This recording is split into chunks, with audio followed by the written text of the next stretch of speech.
Very good morning, welcome to hot topic. నేను చందు.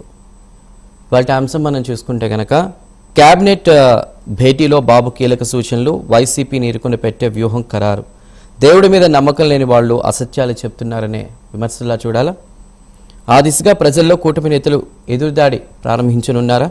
ఎందుకంటే assembly సమావేశాల్లో వైసీపీ వైఖరికి సంబంధించి వాళ్ళు ఇలాంటి వ్యాఖ్యలు చేస్తూ ఉంటే, మరోవైపు కూటమి వైఖరికి సంబంధించి కూడా వాకౌట్ చేసిన పరిస్థితి. వైఎస్ఆర్సీపీ 11 మంది సభ్యులు ఎవరైతే ఉన్నారో వారు, అంటే అసెంబ్లీ స్టార్ట్ అయ్యి గవర్నర్ ప్రసంగం స్టార్ట్ అయినటువంటి 2 నిమిషాలు ఆ ప్రాంతంలోనే, అంటే ప్రసంగం జరుగుతూ ఉండగానే కనీసం బిజినెస్ అవర్ కూడా స్టార్ట్ కాకముందే కూడా వెళ్ళిపోయినటువంటి పరిస్థితి. సో ఒకవేళ ఫైట్ చేయాలి, ప్రశ్నించాలి అంటే కూడా 2 నిమిషాల టైంలో, అంటే ప్రసంగం కంప్లీట్ అవ్వగానే కూడా ఒక ఫైర్కి తీసుకెళ్ళచ్చు అనమాట ప్రశ్నలు అడిగి. బట్ ప్రజాక్షేత్రంలోనే తేల్చుకోవాలనుకున్నారు ఏంటనేది చూద్దాం. సో ఏది ఏమైనా కూడా వాకౌట్ చేసినటువంటి పరిస్థితి గల కారణాలు చూసుకుంటే కనుక రాష్ట్రంలో శాంతి భద్రతలు కాపాడాలి, మెయిన్గా ప్రతిపక్ష హోదా ఎక్కడ అనేటువంటి క్వశ్చన్ అయితే వాళ్ళు రేజ్ చేసినటువంటి పరిస్థితి. మరి అదేవిధంగా పీపీపీ విధానం, మెడికల్ కాలేజీ ప్రైవేటీకరణకు సంబంధించి కూడా స్టాప్ చేయాలని ఇదితో నిరుద్యోగ భృతి ఎక్కడ అంటూ కూడా ప్రశ్నిస్తూ వాకౌట్ చేసినటువంటి పరిస్థితి. ఏదైనా కూడా ఒక డిజిటల్ విధానం తీసుకురావడంతో ఏఐ ఫేషియల్ దానికి సంబంధించి కూడా డిజిటల్ ఐడెంటిఫికేషన్ ప్రాసెస్ ఉంది. ఒకవేళ అనర్హత వేటు ఉంది. ఈ నేపథ్యంలో కూడా ఓన్లీ అటెండెన్స్ కోసమే వచ్చి వెళ్ళారా? ఎందుకంటే ఒక నైతికత్వం ఉండి ఫైట్ చేయొచ్చు, బట్ వాళ్ళ రీజన్స్ వాళ్ళకు ఉంటే అవేంటో తెలుసుకుందాం. అదేవిధంగా సభకు వైసీపీ రాకున్న అసెంబ్లీలోనే వాస్తవాలు చెప్పాలి అన్నది కూటమి ప్లాన్ అయితే, ప్రజాక్షేత్రంలోనే వైసీపీ తేల్చుకోవాలని అనుకుంటుందా చూద్దాం. అసెంబ్లీలో కూటమి ఏం చెప్పనుంది, సభ వెలుపల వైసీపీ వ్యూహం ఏంటి బయట? సో ఇక దబిడిదిబిడేనా? ఎందుకంటే మళ్ళీ ఎలక్షన్స్ వస్తే గనక ఖచ్చితంగా మనమే ఉండాలి. గుజరాత్ తరహాలో మనం కోలుకున్నామని అనుకోవద్దు, మళ్ళీ వచ్చేది మేమే అన్న సంకేతం కూడా కూటమి ఇవ్వబోతుందా? సో ఇంకా వర్క్ చేయబోతుందా? మరి జగన్మోహన్ రెడ్డి గారి వైఖరి తీరు కూటమికి ప్లస్ కానుందా? ఈ అంశాల మీద చర్చిద్దాం. ఇవాల్టి హాట్ టాపిక్లో మనకి జాయిన్ అవుతున్నారు కృష్ణవేణి గారు, జనసేన అధికార ప్రతినిధి. కృష్ణవేణి గారు నమస్కారం అండి, వెల్కమ్ టు హాట్ టాపిక్. అదేవిధంగా పసుపులేటి సురేష్ గారు, వైసీపీ అధికార ప్రతినిధి. సురేష్ గారు గుడ్ మార్నింగ్ అండి, వెల్కమ్ టు హాట్ టాపిక్. కట కార్తిక్ గారు జాయిన్ అయ్యారు, వారు ఎనలిస్ట్. కార్తిక్ గారు నమస్కారం, వెల్కమ్ టు హాట్ టాపిక్. మరికొద్దిసేపట్లో మనకి విజయ్ కిరణ్ గారు జాయిన్ అవుతారు, వారు టీడీపీ అధికార ప్రతినిధి. ముందుగా పసుపులేటి సురేష్ గారు ఉన్నారు. సురేష్ గారు ఎలా చూడాలి? అంటే వాకౌట్ చేసినటువంటి పరిస్థితి వైసీపీ సభ్యులు, దానికి మీ సమాధానం ఏంటి? అసెంబ్లీ గవర్నర్ ప్రసంగం జరుగుతూ ఉండగానే వెళ్ళిపోయినటువంటి పరిస్థితి, ఏం చెప్తారు? నమస్తే సార్, మీకు మరియు ప్యానెల్లో ఉన్నటువంటి విశ్లేషకులకు, తోటి రాజకీయ పార్టీ నాయకులకు మరియు ప్రేక్షకులకి నా నమస్కారాలు. ముందుగా ఈరోజు జరుగుతున్నటువంటి రాజకీయ పరిణామాలను ఒకసారి మనం కానీ గమనించినట్లయితే, అధికారంలో ఉన్నటువంటి కూటమి ప్రభుత్వం ఏ రకంగా రాష్ట్ర ప్రజలని మభ్యపెడుతూ మోసం చేస్తుందన్నది స్పష్టంగా ఈరోజు దాదాపు 20 నెలల పాలనలో పూర్తిగా అర్థమైనటువంటి పరిస్థితి. అయితే చంద్రబాబు నాయుడు గారు మాత్రం లేనిపోని కల్పిత కథనాలను ప్రజల మీద రుద్దుతూ తప్పుడు కథనాలతో ప్రజల్ని మోసం చేస్తున్నటువంటి పరిస్థితి ఈ రోజు రాష్ట్రంలో కనిపిస్తుంది. ఆఖరికి తమకు అనుకూలమైనటువంటి పత్రికల్లోనూ ఛానళ్లలోనూ పదే పదే అవాస్తవాలను చెబుతున్నటువంటి కూటమి ప్రభుత్వం ఈరోజు ఏకంగా అసెంబ్లీలో గవర్నర్ గారి చేత కూడా పూర్తిగా అవాస్తవాలని చెప్పినటువంటి పరిస్థితి. స్పష్టంగా రాష్ట్ర ఆర్థిక పరిస్థితి ఏ రకంగా ఉంది, అదేవిధంగా సంక్షేమము అభివృద్ధి లాంటి కార్యక్రమాలు ఏ రకంగా జరుగుతున్నాయి. సంక్షేమం విషయానికి వస్తే పూర్తిగా ఏదైతే ఎలక్షన్ల సమయంలో చెప్పారో సూపర్ 6 అనేటువంటి హామీలలో ఇప్పటి వరకు ఆడబిడ్డ నిధి నెల నెల ప్రతి మహిళకి 1500 రూపాయలు ఇస్తామన్నారు. అదేవిధంగా నిరుద్యోగ భృతి అన్నారు. ఈ రకమైనటువంటి ప్రధాన హామీలు ఇప్పటి వరకు 20 నెలలు గడుస్తున్నా కూడా కూటమి ప్రభుత్వం అమలు చేయకపోగా గవర్నర్ గారి చేత చాలా సంక్షేమం అన్నది రాష్ట్రంలో అద్భుతంగా జరుగుతోంది అని చెప్పిస్తున్నారు. మరి 20 నెలలుగా ప్రతి ఒక్క ఆడబిడ్డకి ఇస్తానన్నటువంటి 1500 రూపాయలు ఏమైంది? అదేవిధంగా నిరుద్యోగులకు ఇస్తామన్నటువంటి ప్రతి నెల 3000 రూపాయల నిరుద్యోగ భృతి ఏమైంది అన్నటువంటి ప్రశ్నకు ఇంతవరకు కూడా 20 నెలలుగా చంద్రబాబు నాయుడు గారు సమాధానం చెప్పడం లేదు. ప్రతి పథకము కూడా మీరు చూస్తే దీపం పథకం కింద ప్రతి ఏడాది 3 సిలిండర్లను ఉచితంగా ఇస్తామన్నారు. మొదటి ఏడాది 3 సిలిండర్లు వచ్చినటువంటి పరిస్థితి లేదు, రెండవ ఏడాది 3 సిలిండర్లు వచ్చినటువంటి పరిస్థితి లేదు. మరి హామీ ఏ రకంగా అమలు అవుతోంది? బడ్జెట్ లో చూస్తే కేటాయించినటువంటి నిధులను చూస్తే ఏ మేరకు సరిపడా నిధులను కేటాయించారో కూడా స్పష్టంగా తెలియదు. ఈ రకంగా గవర్నర్ గారి దగ్గర పూర్తిగా అవాస్తవాలను చెప్పిస్తూ ప్రజలను మోసం చేయాలని పదే పదే చూస్తోంది. అయితే కాగ్ లాంటి స్వతంత్ర సంస్థలు ఇచ్చేటువంటి నివేదికలో కానీ చూసినట్లయితే రాష్ట్రం ఈరోజు చంద్రబాబు నాయుడు గారు చెప్పినట్టు నెంబర్ 1 గా దేంట్లో ఉందంటే అప్పుల్లో నెంబర్ 1 గా ఉంది, అరాచకాల్లో నెంబర్ 1 గా సురేష్ గారు, ఆర్థిక లోటు రెవెన్యూ లోటు లాంటి నెంబర్ 1 గా ఉంది. సురేష్ గారు అంతేగాని చంద్రబాబు నాయుడు గారు రైట్ రైట్ చెప్పిన సురేష్ గారు ఒకటే ప్రశ్న. అంటే ఇప్పుడు మీరు ఏవైతే చెప్తున్నారో అంశాలన్నీ కూడా కూటమి ప్రభుత్వం అసత్యాలు ప్రచారం చేస్తోంది, లేదంటే అబద్ధాలు చెప్తోంది ప్రజలు, కానీ ఇదే బిజినెస్ అవర్ స్టార్ట్ అయిన తర్వాత ఈ అంశాల మీద ఫైట్ చేయొచ్చు. ఎందుకంటే మనం చూస్తున్నాం లడ్డూ కల్తీ వ్యవహారం అంటూ కూడా బయట దాదాపు దాని మీద కొనసాగుతూనే ఉంది, చర్చలు, విమర్శలు, ఆరోపణలు, ఇవన్నీ కూడా మీరు ఫైట్ చేయొచ్చు కదా గట్టితంగా. అంటే ప్రజలు నమ్మి గెలిపించి పంపించారు, సో ఖచ్చితంగా అక్కడ మీరు మాట్లాడితే ఒకవేళ వాళ్ళు టైం ఇవ్వకపోతే దాని మీద ఫైట్ చేయొచ్చు, ఎందుకంటే ప్రజలంతా గమనిస్తున్నారు. ఏమంటారు? మొదటి నుంచి చూస్తూనే ఉన్నాం ఏ రకంగా ప్రభుత్వ తీరు ప్రతిపక్ష పార్టీ మీద ఉందో ఈరోజు రాష్ట్ర ప్రజలందరూ కూడా చూశారు. మొదటి నుంచి కూడా వైఎస్ఆర్ కాంగ్రెస్ పార్టీని రాజకీయంగా దెబ్బతీయాలి, అదేవిధంగా ప్రజల్లో చెడ్డ పేరు తీసుకురావాలనేటువంటి ధోరణితోనే పోతుంది. అయినప్పటికీ కూడా బాధ్యతాయుతమైనటువంటి ప్రతిపక్ష నాయకుడిగా జగన్మోహన్ రెడ్డి గారు చేస్తున్నటువంటి అనేక పోరాటాల ఫలితంగానే ఈరోజు అరాకొరగా సంక్షేమ పథకాలైనా కూడా ఈ కూటమి ప్రభుత్వం అమలు చేస్తుంది. అంటే దానికి కారణం వైఎస్ఆర్ కాంగ్రెస్ పార్టీ చేస్తున్నటువంటి పోరాటాలే. మొదటి ఏడాది తల్లికి వందనం ఎగ్గొట్టారు, రైతు భరోసా, అన్నదాత సుఖీభవ అనేటువంటి పథకాన్ని ఎగ్గొట్టారు, అదేవిధంగా మహిళలందరికీ ఉచిత బస్సు అనేది ఎగ్గొట్టారు. కానీ వైఎస్ఆర్ కాంగ్రెస్ పార్టీ ప్రజాక్షేత్రాల్లో చేస్తున్నటువంటి పోరాటాల ఫలితంగానే ఈ ప్రభుత్వం వచ్చి పథకాలను అమలు చేయాల్సినటువంటి పరిస్థితికి ఏర్పడింది. కాబట్టి మేము ప్రజాక్షేత్రంలో నిత్యం ఏదైతే ఈ ప్రభుత్వం అధికారంలోకి వచ్చినప్పటి నుంచి కూడా ప్రజల పక్షాన పోరాడుతూనే ఉన్నాం. ఇప్పటికీ మేము నిలదీస్తున్నాం, ఎందుకు ఈ ప్రభుత్వం విద్యార్థులకు ఫీజు రియంబర్స్మెంట్ బకాయిలు ఇవ్వట్లేదు, ఎందుకు ప్రైవేటీకరణ పేరుతో విధ్వంసాన్ని సృష్టిస్తోంది, మెడికల్ కాలేజీలు ప్రైవేటీకరణ చేస్తామంటారు, ఆర్టీసీని ప్రైవేటీకరణ చేస్తూ మొన్న చూసాం జీవో తీసుకొచ్చారు, 12 డిపోలను ఖాళీ చేయాలంటూ జీవో విడుదల చేసినటువంటి పరిస్థితి. అదేవిధంగా ఆంధ్రప్రదేశ్ టూరిజం శాఖ ఆధ్వర్యంలో ఉన్నటువంటి హరిత రిసార్ట్లను కూడా ప్రైవేటు పరం చేసేటువంటి పరిస్థితి. అధికారంలోకి వచ్చినప్పటి నుంచి ప్రైవేటు రంగం వైపు మొగ్గు చూపుతున్నారు చంద్రబాబు నాయుడు గారు. మరి రైతులకు అన్నదాత సుఖీభవ 20,000 పిఎం కిసాన్ తో సంబంధం లేకుండా ఇస్తానని ఇప్పటికి ఇచ్చింది 10,000, 40,000 రావాలి 2 ఏడాదులకు కలిపి. 40,000కు గాను 10,000 రూపాయలను మాత్రమే రైతులకు అందించినటువంటి పరిస్థితి. మరి ఏ రకంగా ఈ ప్రభుత్వం విజయవంతంగా పాలన జరుపుతోంది అనుకోవాలి? అప్పులు చూస్తే 3,27,000 కోట్ల రూపాయలను ఈరోజు రాష్ట్ర ప్రభుత్వం 20 నెలల్లో అప్పు చేసి ఆర్థిక విధ్వంసం చేస్తుంటే మరి చంద్రబాబు నాయుడు గారు చెప్పినటువంటి సంపద సృష్టి ఇదేనా?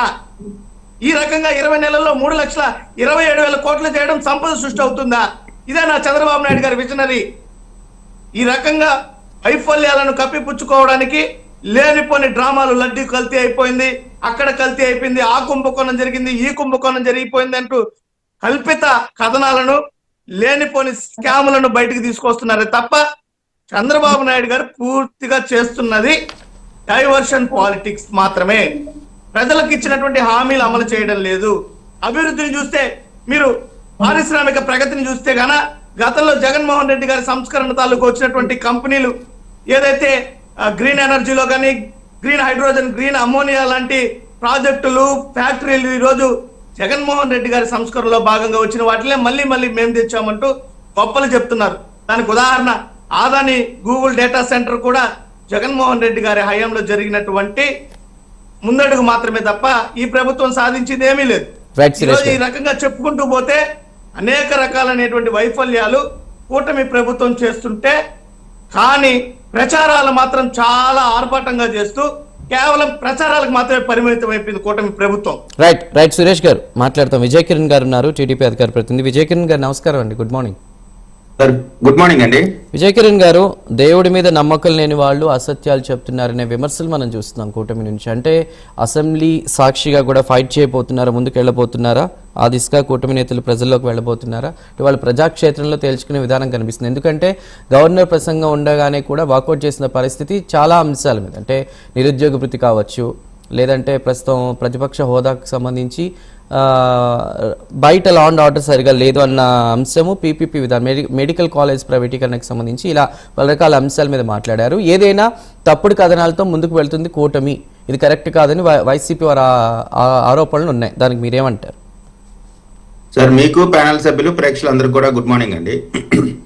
ఇవాళ వాళ్ళని వైసీపీ వాళ్ళని ఏదన్నా కేసులో ఇబ్బంది పడినప్పుడు, లేదు వాళ్ళకి ఏదన్నా ఇబ్బంది కలిగినప్పుడు అంబేద్కర్ గారు రచించిన రాజ్యాంగాన్ని పట్టుకొని రోడ్ల మీదకి వస్తూ ఉంటారు.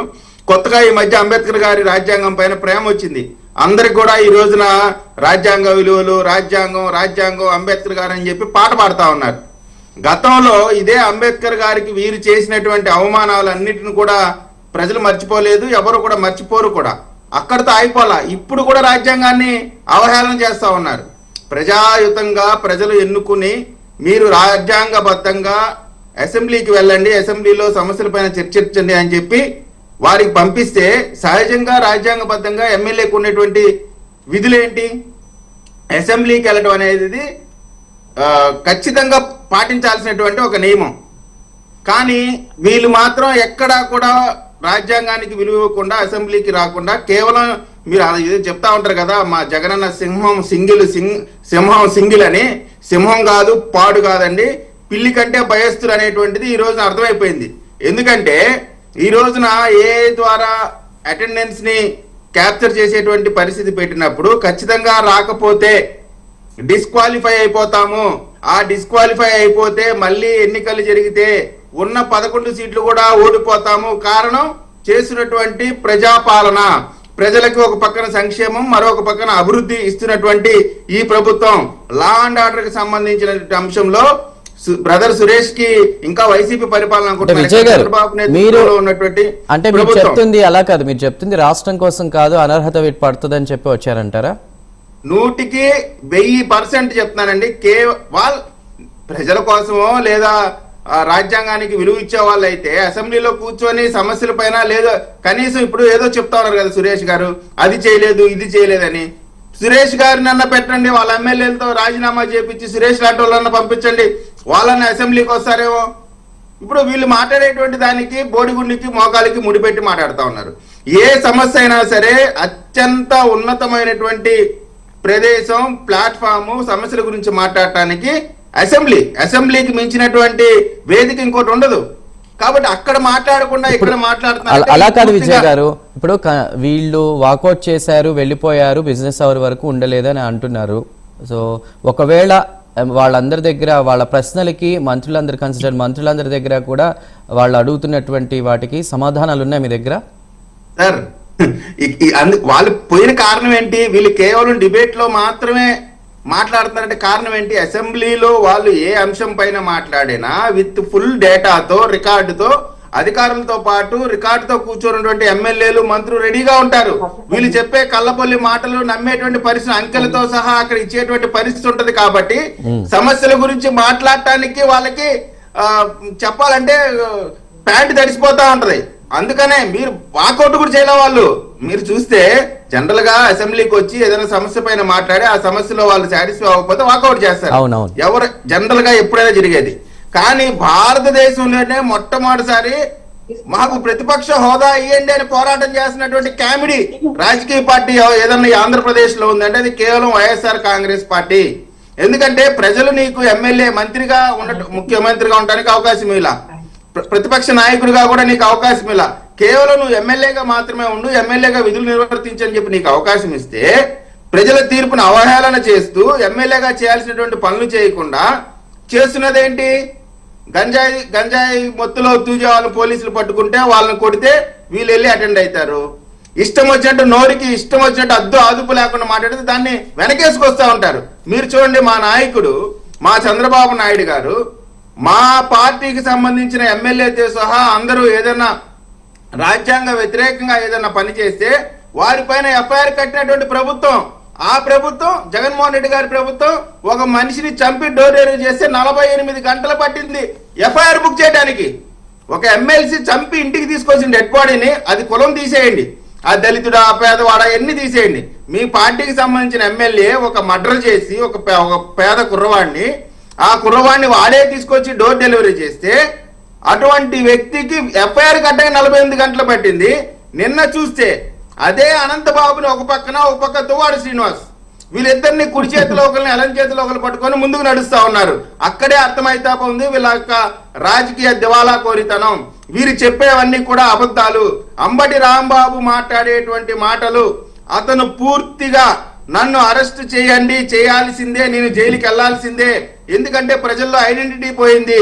ప్రతిరోజు కూడా ఒక యూట్యూబ్ ఛానల్ పెట్టుకొని నోటికి ఏది వస్తే అది, ఎంత మాట వస్తే అంత మాట. మీరు చూశారు కదండి, భారతీ గారిని, మా పార్టీకి సంబంధించిన ఒక కార్యకర్త ఒక తప్పు మాట మాట్లాడితే వెంటనే అతను అరెస్ట్ చేశారు. అటువంటి ఒక్క కార్యక్రమం ఎంటైర్ 5 సంవత్సరాలు ఎప్పుడన్నా జరిగిందా? మీరు ప్రోత్సహించారు.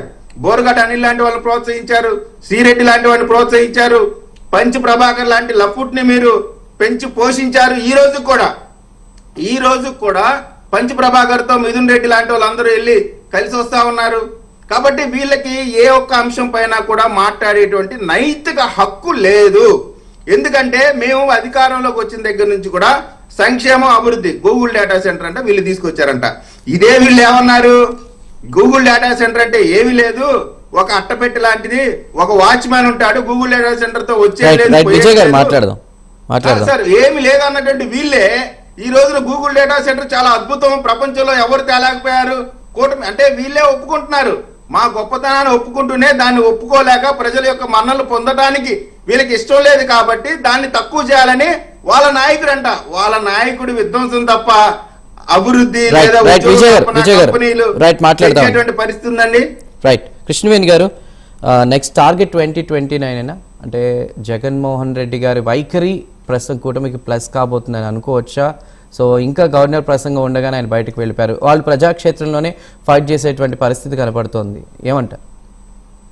సార్, చంద్ర గారు, మీకు అలాగే ప్రైవేట్ వీక్షకులకి, ప్యానెల్ లో ఉన్నటువంటి ఇతర సభ్యులకు కూడా నమస్కారం అండి. Good morning.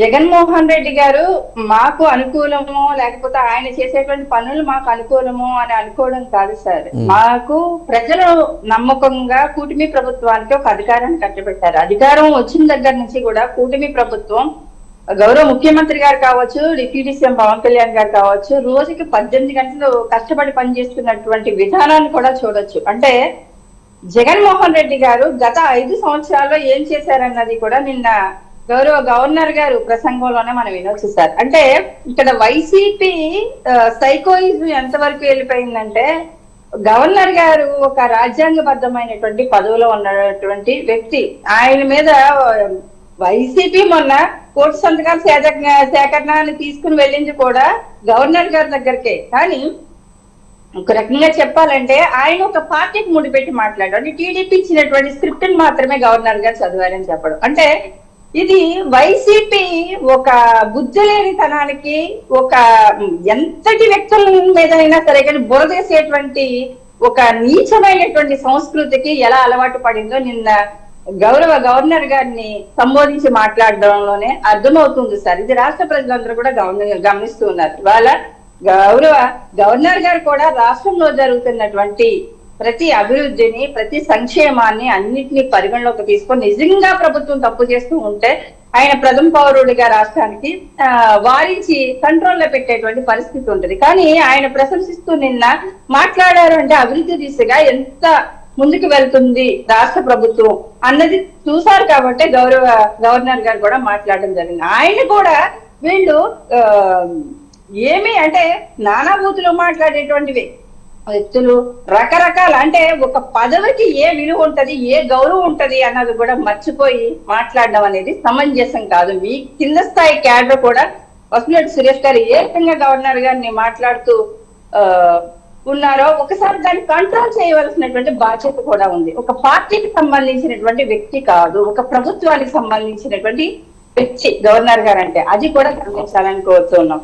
అలాగే జగన్మోహన్ రెడ్డి గారు అంటే టైం ఎంత ఇచ్చారు, అన్నది ముఖ్యం కాదండి. అక్కడ మీరు మాట్లాడితే కదా కూటమి ప్రభుత్వం టైం ఇచ్చిందో లేదో, మీ సినిమా మీకు చూపిస్తుందో లేదో తెలుస్తుంది.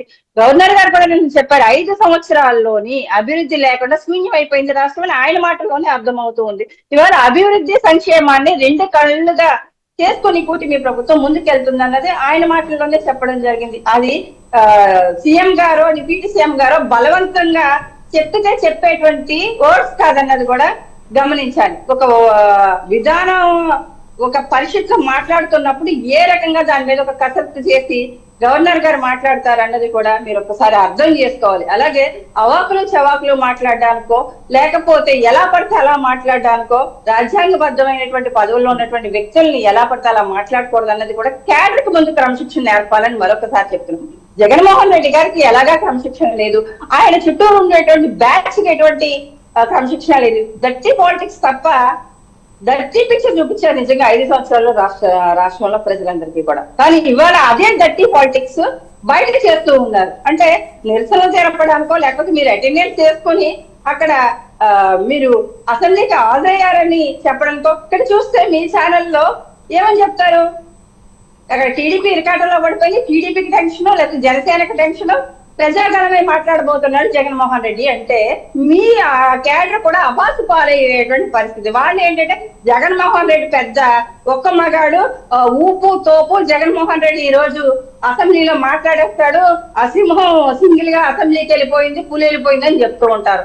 అక్కడ పిల్లి కన్నా దారుణంగా పారిపోయేటువంటి పరిస్థితి, ఒక శిలా విగ్రహంలో బిగిసిపోయేటువంటి పరిస్థితి. పరిస్థితుల్లో మీ పార్టీ గురించి పదే పదే మీ వల్ల మాకు ఉపయోగం ఏమీ లేదు. మాకు కావాల్సింది ఏంటంటే రాష్ట్ర ప్రజల అభివృద్ధి, సంక్షేమం 2 కళ్ళలా పనిచేస్తూ వాటికి వచ్చేటువంటి సంస్థలు కూడా అడ్డుకోకుండా ఎక్కడికక్కడ అభివృద్ధికి తప్ప చిన్న విషయం అండి. చెప్పండి. రాష్ట్రం బాగుపడ్డమే జగన్మోహన్ రెడ్డి గారికి ఇష్టం లేదు సార్. వైసీపీ పార్టీ మాత్రమే వాళ్ళకి బాగుపడడం ఇష్టం తప్ప రాష్ట్ర ప్రజలు కానీ రాష్ట్రంలో ఉన్నటువంటి ప్రభుత్వం ద్వారా పనులు కావడం కానీ వైసీపీకి కంటూకి అసలు నచ్చడం లేదు. ఇవాళ అమరావతి రాజధానిగా ఉంది, పాఠ్య పుస్తకాల్లో కూడా పిల్లలకి ఈ రోజు మనకు ఒక రాజధాని ఉంది, అది డెవలప్ అవుతుంది అంటే వీళ్ళు చూడలేకపోతున్నారు.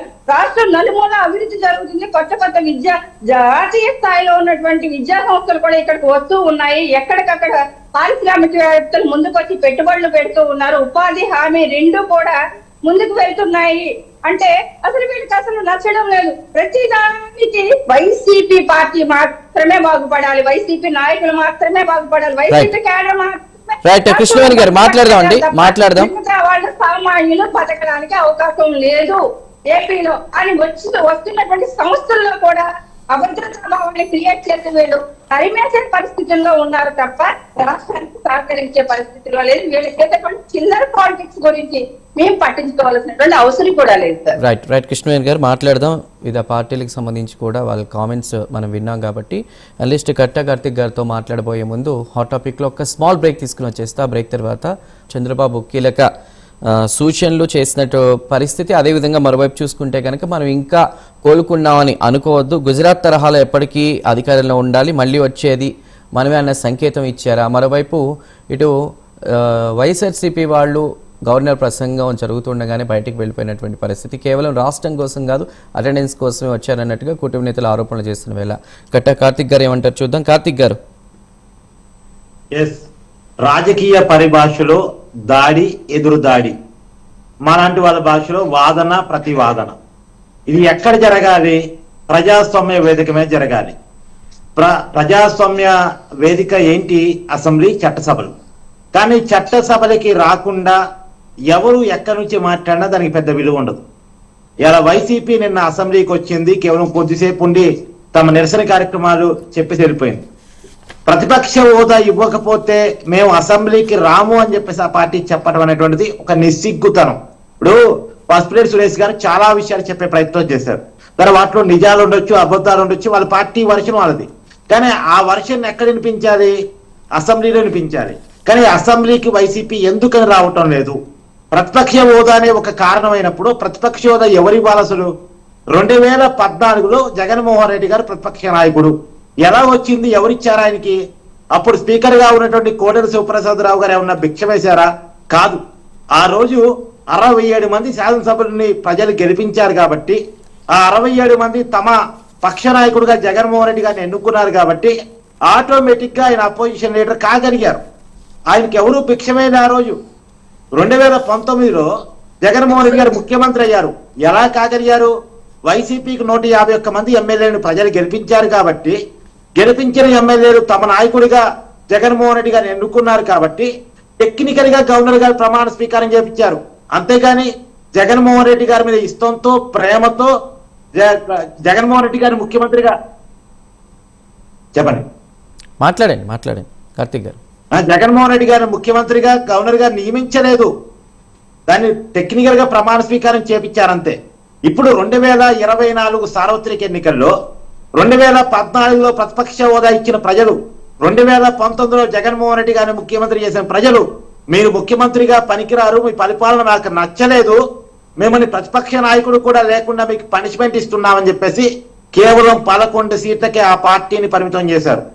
ప్రజలు ఇవ్వని హోదాని అడిగి అది ఇస్తే తప్ప మేము అసెంబ్లీకి రాము అంటాం కరెక్టా? అసెంబ్లీ సభ్యులుగా వాళ్ళు గెలిచారు, అసెంబ్లీ సభ్యులుగా వాళ్ళకున్న బాధ్యత అసెంబ్లీకి రావటం.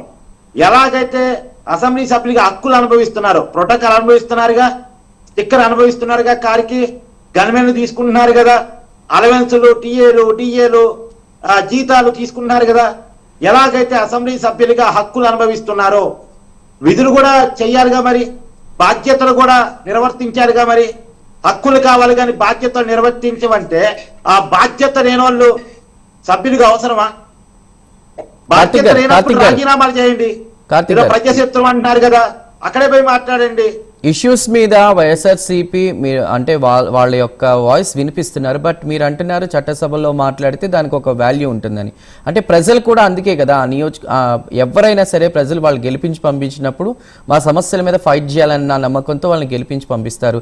ఈ మధ్యకాలంలో మళ్ళీ రీకాల్ అనేటువంటిది వినిపిస్తోంది, వాళ్ళకు కూడా ప్రజలకు హక్కు ఉంటుంది, ఒకవేళ మీరు కాకపోతే మేము వేరే వాళ్ళని ఎన్నుకుంటాం, ఇట్లాంటిది ఒకటి వినిపిస్తుంది. దానికి సంబంధించి మీరు ఏం చెప్తారు?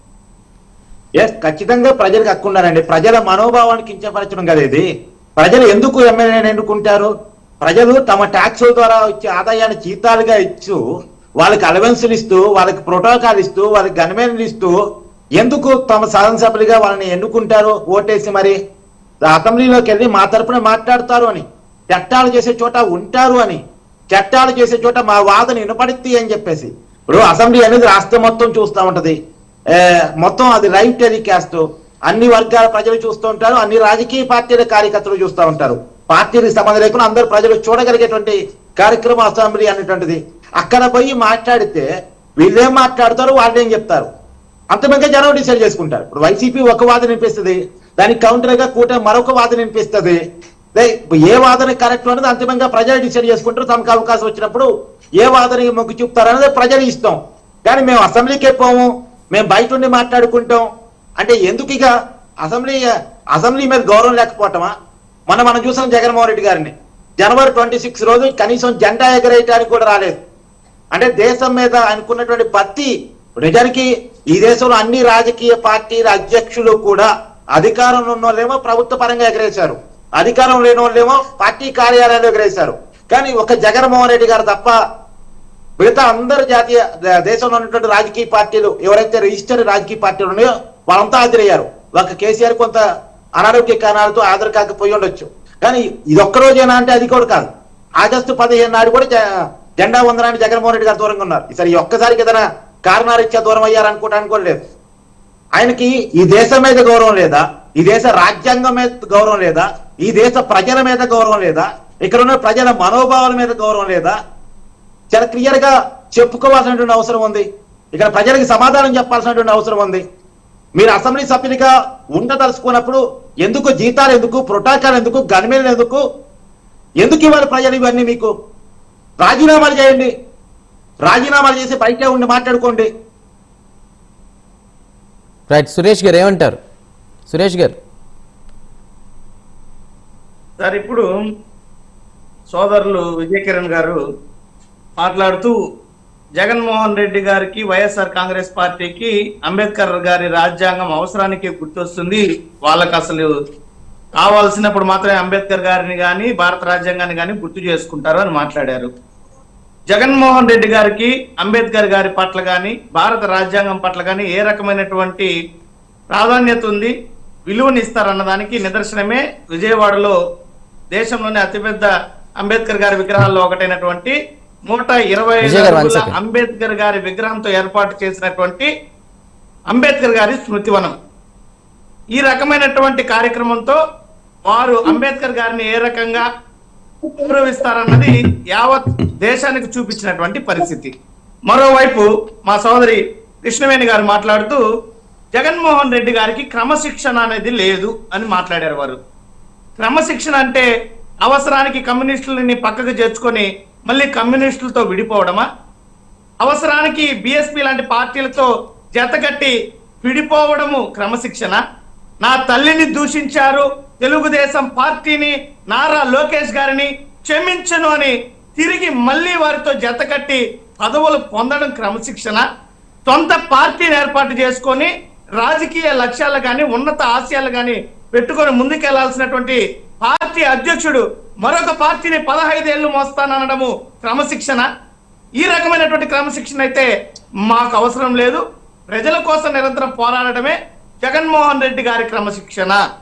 ఇకపోతే రాష్ట్రం బాగుపడితే జగన్మోహన్ రెడ్డి గారికి కానీ వైఎస్ఆర్ కాంగ్రెస్ పార్టీకి కానీ నచ్చదు అని సోదరి కృష్ణవేణి గారు మాట్లాడడం జరిగింది. బాగుపడడం అంటే ఏంటి? 20 నెలల్లో 3,27,000 కోట్లు అప్పుడు రాష్ట్రం బాగుపడ్డమా? అత్యధిక రెవెన్యూ లోటు కలగడము రాష్ట్రం బాగుపడ్డమా? ఉద్యోగస్తులకు ఇచ్చినటువంటి హామీలను తొంగలోకి తొక్కి పెట్టడం రాష్ట్రం బాగుపడ్డమా? ఎస్సీ, ఎస్టీ, బీసీ మైనార్టీలకు 4,000 రూపాయలు పెన్షన్ ఇస్తామని చెప్పి ఇప్పటి వరకు ఒక బడ్జెట్ లో కూడా 9,600 కోట్ల రూపాయలు అవుతుంది. రాష్ట్రం బాగుపడ్డమా? నిర్వీర్యం చేయడం రాష్ట్రం బాగుపడ్డమా? రైతులకు ఇచ్చినటువంటి రాష్ట్రం బాగుపడ్డమా? రాష్ట్రం బాగుపడుతుంది. ఈ పాలనలో గవర్నర్ గారి గురించి మాట్లాడుతున్నారు వైఎస్ఆర్ కాంగ్రెస్ పార్టీ వాళ్ళు.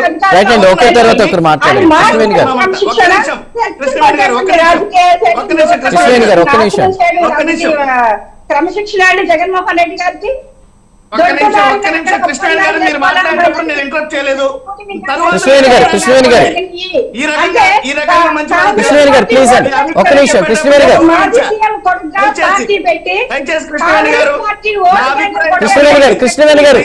కృష్ణవేణి గారు ప్లీజ్ చెప్పండి. అలా కాదు సురేష్ గారు ఒక మెయిన్ పాయింట్. సురేష్ గారు ఇప్పుడు కట్ట కార్తిక్ గారు మాట్లాడుతూ ఏదైనా సమస్యలు ఉన్న ఇష్యూస్ ఉన్నప్పుడు బయట మాట్లాడే దానికంటే కూడా చట్టసభల్లో మాట్లాడి చట్టాలు చేసే ప్లేస్ లో మాట్లాడితే ఆ పాయింట్ కి అంటే వాటికి వాల్యూ ఉంటుంది ఆ మాటలకి అనేది అనే క్వశ్చన్. చెప్తాను. ఈ రోజు గవర్నర్ గారి గురించి కూడా మాట్లాడి మేము కించపరుస్తున్నాం గవర్నర్ గారిని, ఒక రాజ్యాంగబద్ధమైనటువంటి పదవిలో ఉన్నటువంటి రాష్ట్ర ప్రథమ పౌరుడిని వైఎస్ఆర్ కాంగ్రెస్ పార్టీ కించపరుస్తుంది అన్నారు. ఎక్కడ కూడా జగన్మోహన్ రెడ్డి గారు కానీ వైఎస్ఆర్ కాంగ్రెస్ పార్టీ కానీ గవర్నర్ గారిని కించపరచలేదు. గవర్నర్ గారి చేత ఏదైతే తెలుగుదేశం మీరు అలా కాదు ఒక నిమిషం కృష్ణవేణి గారు గవర్నర్ గారిని కూడా ఆఖరికి ప్రభుత్వం తప్పుగా పట్టిస్తున్నది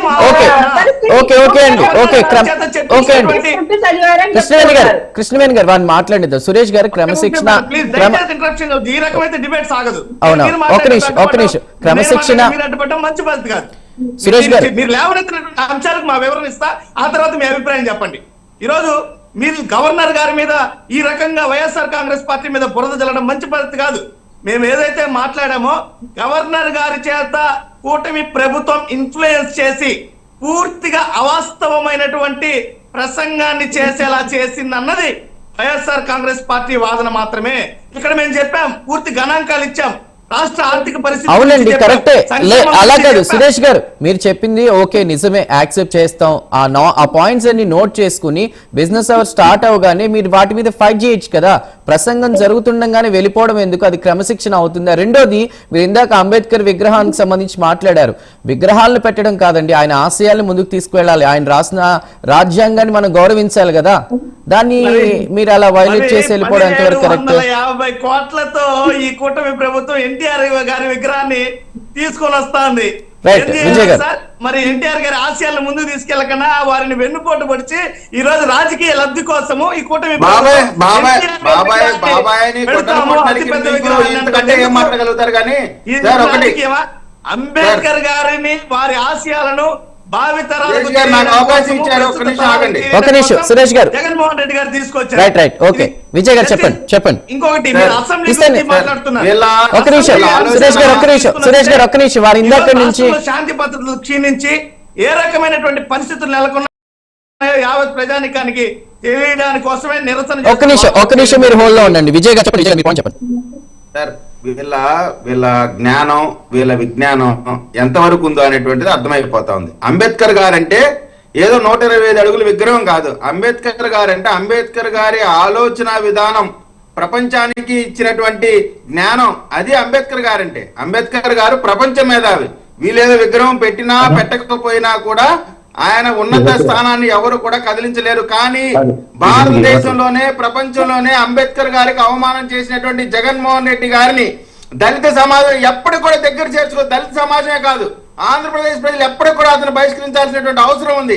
కారణం ఏంటంటే అంబేద్కర్ గారి పేరు పైన అంబేద్కర్ విదేశీ విద్య పెడితే దానికి అంబేద్కర్ గారి పేరు తీసేసి జగనన్న విదేశీ విద్య. ఈయన ఏ స్వాతంత్ర సమరయోధుడో లేదు, ఏ ప్రజల కోసం ఏం చేశాడో నాకు అర్థం కాలేదు. జగన్మోహన్ రెడ్డి గారు అంబేద్కర్ గారి పేరు తీసి ఆయన పేరు పెడుతున్నారు. Point number 1. రెండోది, శాంతి భద్రతల గురించి చెప్తున్నారు. నబిబోధులు కాక నాకేటి సిగ్గు అని వైఎస్ఆర్ కాంగ్రెస్ పార్టీ నాయకులకి కనీస జ్ఞానం పరిజ్ఞానం లేదనుకుంటా. ఒక మంత్రికి, ఒక ఎస్సీ మంత్రికి మీ ప్రభుత్వంలో భద్రత లేదు. విశ్వరూప్ గారి ఇంటిని తగలబెట్టారు. వాళ్ళ ఇంట్లో మహిళలు ప్రాణాలు అరచేతిలో పెట్టుకొని పరిగెత్తారు. ఆ క్షణం ఆ విషయాలు మర్చిపోయారనుకుంటున్నారేమో ప్రజలు. కేవలం దళితులు అన్నటువంటి టాపిక్ లో ఇంకోటి గురించి చెప్తా ఉన్నారు. మీరు 27 పథకాలు రద్దు చేసి 9,000 స్కూళ్ళని రద్దు చేసి మేము విగ్రహం పెట్టామంటే నమ్మడానికి ఇక్కడ ఎవరు చెవుల్లో పూలు పెట్టుకోలేదు. మీరు అందుకని మీరు చేసినటువంటి చేయకూడని పనులు. ఇంకొక విషయం చెప్తానండి. ఇవాళ జిల్లాలు, కొత్త జిల్లాలు పెట్టారు. కొత్త జిల్లాలు పెట్టినప్పుడు అన్నిటికీ అన్ని పేర్లు ముందే పెట్టి కోనసీమ జిల్లాకి మాత్రం అంబేద్కర్ గారి పేరు లాస్ట్ లో ఎందుకు పెట్టారు? అంటే అంబేద్కర్ గారు అంటే మీకు అంత లోకుగా కనబడతా ఉన్నారా? తద్వారా జరిగినటువంటి గొడవలకు కారణం ఎవరు? ఇటువంటి దారుణమైనటువంటి అన్యాయమైనటువంటి దళిత వ్యతిరేక, అంబేద్కర్ వ్యతిరేక, రాజ్యాంగ వ్యతిరేక శక్తి అయినటువంటి వైఎస్ఆర్ కాంగ్రెస్ పార్టీ రాజకీయ పార్టీగా ఉండేటువంటి నైతిక అర్హత లేదు. ఇటువంటి పార్టీ వాళ్ళు అంబేద్కర్ గారి పేరు చెప్పి కేవలం అంబేద్కర్ గారి విగ్రహం పెట్టామని చెప్పి 125 అడుగుల లోతులో దళిత సమాజం యొక్క ఉన్నతిని తొక్కిపెట్టి అంబేద్కర్ గారి విగ్రహాన్ని ఆ పైన పెడితే అంబేద్కర్ గారు ఏ రోజు కూడా విగ్రహాల కోసం నా విగ్రహాలు పెట్టమనలేదు. నా ఆలోచనను ముందుకు తీసుకెళ్లమన్నారు. నా ఆలోచన ముందుకు తీసుకెళ్లేటువంటి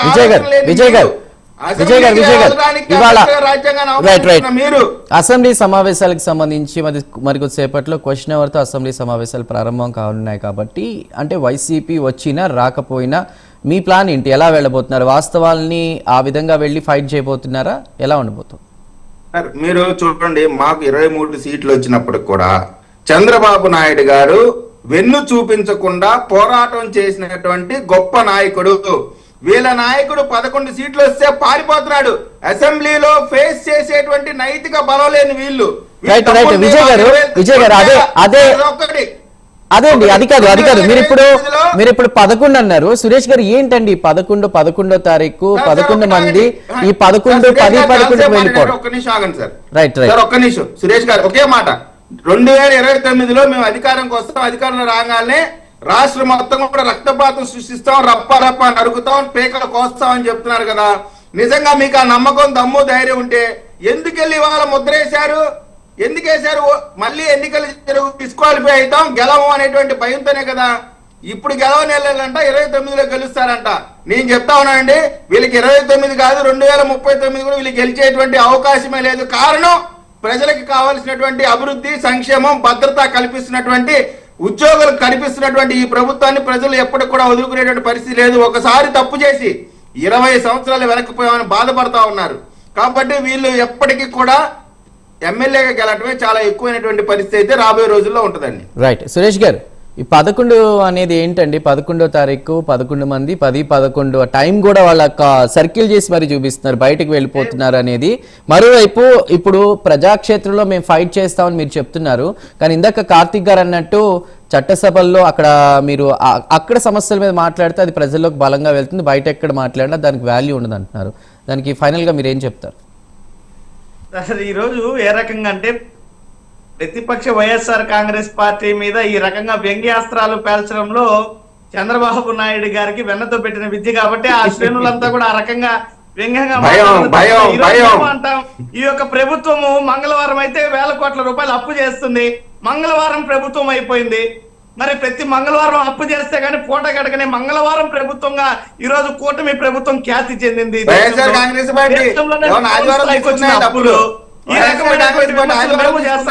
మాకేం తెలియక కాదు. ఇందాక మా సోదరుడు విజయ్ కిరణ్ గారు మాట్లాడుతూ కోనసీమకి చివరన పెట్టారు. యాజ్ పర్ గెజిట్ కోనసీమ జిల్లా డాక్టర్ బిఆర్ అంబేద్కర్ కోనసీమ జిల్లా గెజిట్ చూసుకోండి. అంబేద్కర్ గారిని ఎవరు అవమానించండి? అన్ని జిల్లాలతో పాటు ఎందుకు పెట్టలేదు? డాక్టర్ బిఆర్ అంబేద్కర్ కోనసీమ జిల్లా అడిగిన క్వశ్చన్ ఆన్సర్ చెప్పండి.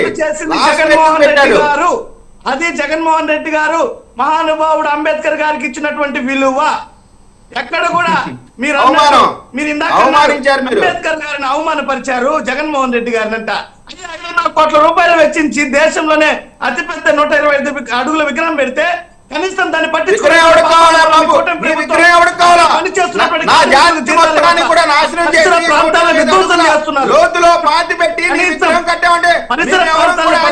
ఉంచలేకపోతున్నారు. అంతకంటే అద్భుతమైన ఎదుటి వారి మీద నిందలేయాలని మాత్రం ప్రయత్నించకండి. ఈ రోజు రాష్ట్రం ఏ రకంగా విధ్వంసం అవుతుందో ప్రజలు గమనిస్తున్నారు. జగన్మోహన్ రెడ్డి గారు మీ పాలనా వైఫల్యాలను గమనిస్తున్నారు. అందుకు జగన్మోహన్ రెడ్డి గారు అధికారంలోకి రాబోతున్నారు. మీరు ఇచ్చినటువంటి హామీలను తొక్కారు. అందుకు జగన్మోహన్ రెడ్డి గారు అధికారంలోకి రాబోతున్నారు. ఇవన్నీ కూడా మీరు గమనించాలి. 2029లో ఖచ్చితంగా జగన్మోహన్ రెడ్డి గారు ముఖ్యమంత్రి రావడం మీ యొక్క తప్పిదాలను పెట్టారా లేదా? సుధాకర్ గాని, వరప్రసాద్ గాని మీరు ఎన్ని చెప్పండి, వాటికి సమాధానం చెప్పండి. చంపినటువంటి హత్యల యొక్క లిస్ట్ చెప్పండి, చేసినటువంటి అవమానానికి సంబంధించినటువంటి విషయాల గురించి చెప్పండి. అవేమి చెప్పకుండా విగ్రహం పెట్టాం, విగ్రహం పెట్టినట్టు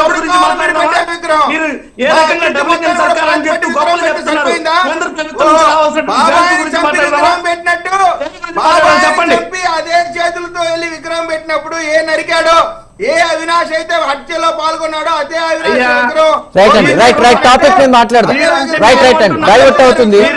విజయ్ గారు, సురేష్ గారు కారణాలు ఉన్నాయి, దాడి చేస్తాము అంటున్నారా? అంటే మీరు మాజీ మంత్రుల ఇల్లులను తగలబెడతానికి ఏదైనా కారణం చెప్తారా? రైట్ అండి, టాపిక్ మీద మాట్లాడదాం ప్లీజ్.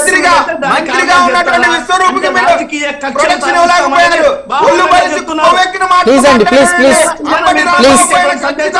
ఖచ్చితంగా కార్యకర్తలు నిరసన తెలియజేశారు. నిరసన తెలియజేయడానికి వెళ్ళిన వాళ్ళని రెచ్చగొట్టింది వైఎస్ఆర్ కాంగ్రెస్ పార్టీ నాయకులు. రండి నా చెప్పింది విజయ్ గారు, సురేష్ గారు please.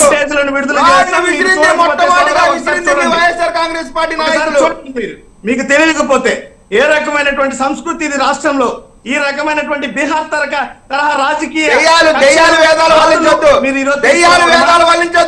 దాడులంటే care of address YSR Congress party. Chandrababu Naidu Telugu Desam party office మీద దాడి చేశారు లేదా?